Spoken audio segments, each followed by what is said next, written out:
Hello everyone, it's Dameon Julian, and I'm with my partner Gabriella, and today we're going to learn or discuss how do people learn. Well, the one thing that I like to do before a class is to really promote creative thinking by challenging my students to think, like I like to say, outside of the box. So normally what I'll do is I'll break everyone up into groups of 3 to 4 or 5, and I present them with a challenge, and what's called the 9 dot challenge. And what the goal of this is to learn to work as a team, to be collaborative, and to again think outside the box. And today we're going to do an exercise that promotes thinking outside the box. And the reason why we do that is because there's always a way to come up with an answer. Let's say we're trying to figure out how to get to 16. Well, we can add 4 times 4 plus 4 plus 4 plus 4 is 16. We can do 4 times 4 is 16, or we can do 4 squared is 16. And the point is, or what's the square root of 256? 16. And the whole point is, to, again, to come up with other ideas that to answer a question.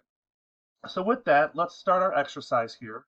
And again, it's the 9 dot brain challenge. Just need you to grab a piece of paper and a pen or pencil and just draw 9 dots in the shape of a square.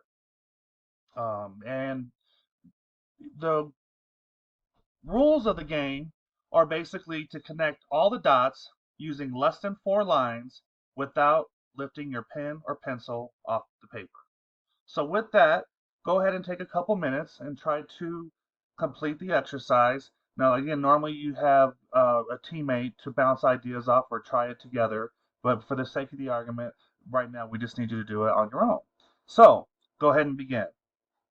Now, most people would start drawing a line outside the box, but as you get all the way around, you realize you don't have enough lines. A lot of people will also do like a S form. And again, you'll realize once you get down to a certain point, you've run out of lines. But there is an answer. And what I normally like to do is to challenge the groups is I'll give them 2 other challenges, and they're all similar, where you draw a pattern, again, without lifting your pencil off the paper, and to make sure that they're working together and challenging themselves if they are able to find the solutions to the other problems.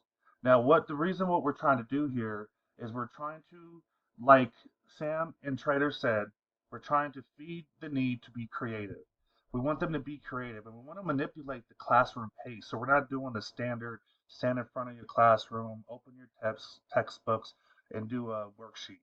So we're trying again to promote creative thinking, and I do that with this exercise by again promoting thinking outside the box. So to come up with the solution, I'll show you here, and there it is. So as you can see, what the solution is to draw an actual triangle from one of the points, going outside of the box, connecting the triangle, and then drawing it from the point of the triangle down. That's one way to solve this problem. Now, and that's 4 lines. Now, there's another option here which only uses 3 lines, using kind of like a Z for motion or Z form, and you can see they by making long lines, each one was able to cut through each dot with only using 3 lines. So and that's the whole purpose of this assignment, is to work together and again to challenge our way of thinking so that we can find different ways to come up with an answer. So hopefully by the time this exercise was done in the groups or with yourself, you might have come up with one of these solutions. So there's the answers to the challenge 1. It's a YouTube videos, and then here's the answer to challenge 2. And again, as you see, you're drawing the pattern, but you're not connecting or crossing or retracing a line. So with that, the one thing about brain teasers is that they can be difficult to solve until we change our way of thinking. And we might not have an answer ourselves, so that's why we lean on our teammates to figure out a solution. And again, that's coming from Sam Intrater's The Engaged Classroom. And another thing is we're trying to promote cognitive development by Jean Paget. And she mentioned that, that's what we want to do is to, again, in my own words, is to think outside the box, to figure out solutions by trial and error, but to continue to try to figure out the answer. And we may have an assignment that might challenge us, but if we take the same approach with creative thinking and teamwork, we can figure out and accomplish anything. And with that, I'll pass it on to my partner, Gabriella. Gabriella, whenever you're ready.